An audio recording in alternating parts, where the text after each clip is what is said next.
This 2006 Honda Civic belongs to my little brother. He got it when he was 16, now he's 22. All we've ever done with this car is change oil in it. He got it with about 80,000 miles on it. It currently has like 95,000, so he rarely drives the thing. This car looks terrible.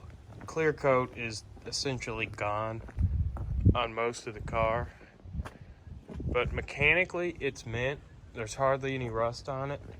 And I want this thing when he decides he wants a new car. I'm gonna buy it, or maybe my parents will just give it to me, who knows. But it's a great little car and I love it. In order for this car to give my brother and me a long, healthy life, I think it's due for a bit of maintenance. We got 4 spark plugs, got some antifreeze for a drain and fill. Not changing this, it was just a bit low on it. And 3 quarts of transmission fluid. This car shifts perfectly. If it had any kind of slip or anything weird in the transmission, I wouldn't be changing that at this mileage, because I'm guessing it's never been changed before. We're gonna start with the spark plugs. So we got 4 coils here, 10 millimeter. Take those out, unclip them.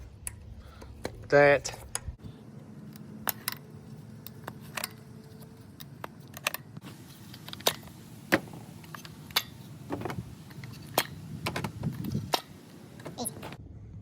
Looking at these, they weren't in terrible shape. Every cylinder was running the same, but they did need to be replaced. They appear to be original.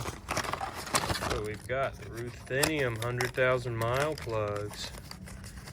These were like $8 or $9 a piece. I'm not even gonna think about changing them till 200,000 miles.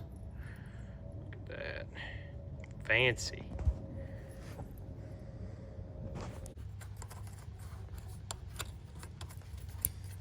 Installed. That's finished, the plugs at least. We'll move on to the coolant now, but first I forgot about last year. Something chewed through the wiring harness on this car. My brother went out to start it, it didn't start. I came out here and I was like, well, I don't hear the fuel pump, so I sprayed a bit of starting fluid in it and it ran. So I was like, okay, why doesn't it have fuel pressure? And then I just started looking around and I saw probably 20 to 30 wires chewed in there. It's an absolute pain to get to them. Some of them I had to repair from underneath, some of them I had to repair from up here. What I did was I used these, then heat shrink over top of them, and then I taped it in a full layer of electrical tape, then a full layer of heat protective tape, then a full layer of rat protective tape with capsaicin from hot peppers in it to keep them from chewing it. It's also really hard to figure out which wire went where, because a lot of them were like the same color and they were chewed off at the same length, so there were like 3 yellow and black wires, and I would just do trial and error, like connect one to one, and it's like, oh, it's still got lights on the dash, and I finally get the right pattern, and it's kind of stressful, really. Got my drain pan situated here.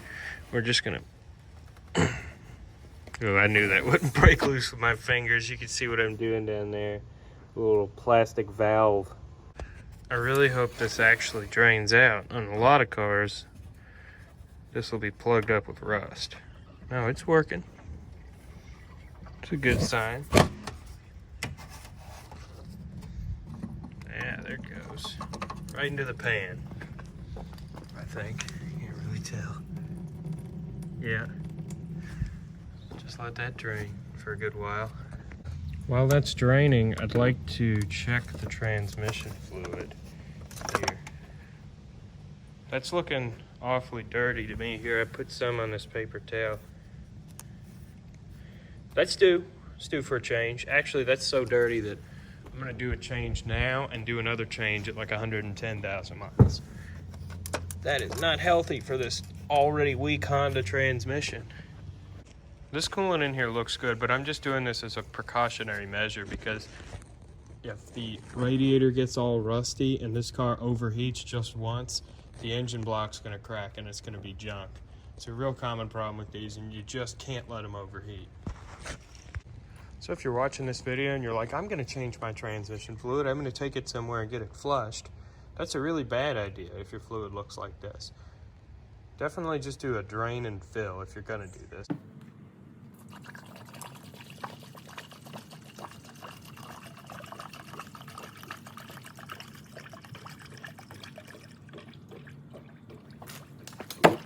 Well, I'm glad I went ahead and bought 2 gallons because it just drank the entire first one.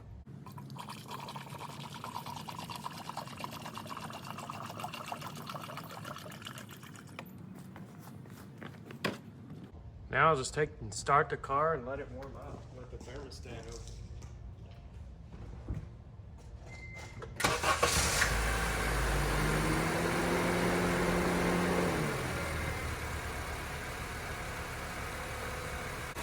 As it's running and warming up, you'll get bubbles in there. I like to just let it run until the thermostat opens. It's usually plenty of time. Sometimes if you're struggling to get all the air out, you can rev it up to 2,000 or 3,000 RPM and hold it there for a while. You may be asking yourself, why did I not change the antifreeze in here? There's not very much in there at all. I need to top it off. I'm not really worried about that little bit, especially because the antifreeze I took out was so clean. We just put in over a gallon.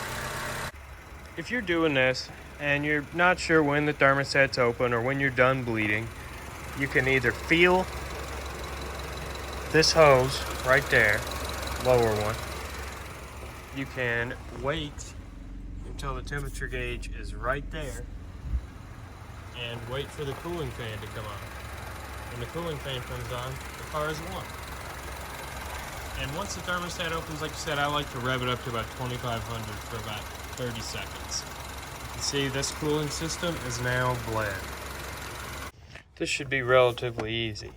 We'll remove the dipstick, go underneath the car, find our transmission drain bolt, and take it out.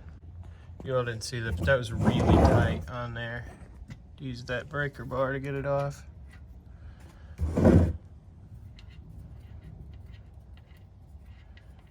I'm expecting this to look pretty bad. It does.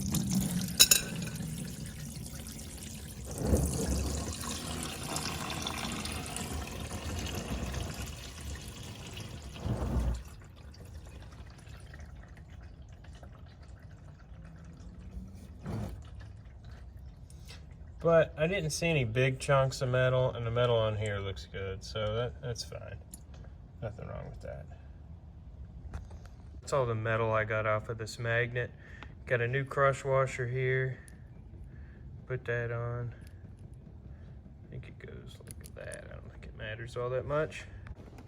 Now I'm going ahead and filling it. I've already put 1 quart in, but like I mentioned before, it takes 2.5 quarts. Then the procedure is once you've put that in, you drive it around for about 10-15 minutes, get it warm, turn the engine off, and check the fluid level again. So I'm gonna do it. All right, there you have it. Clean, red fluid.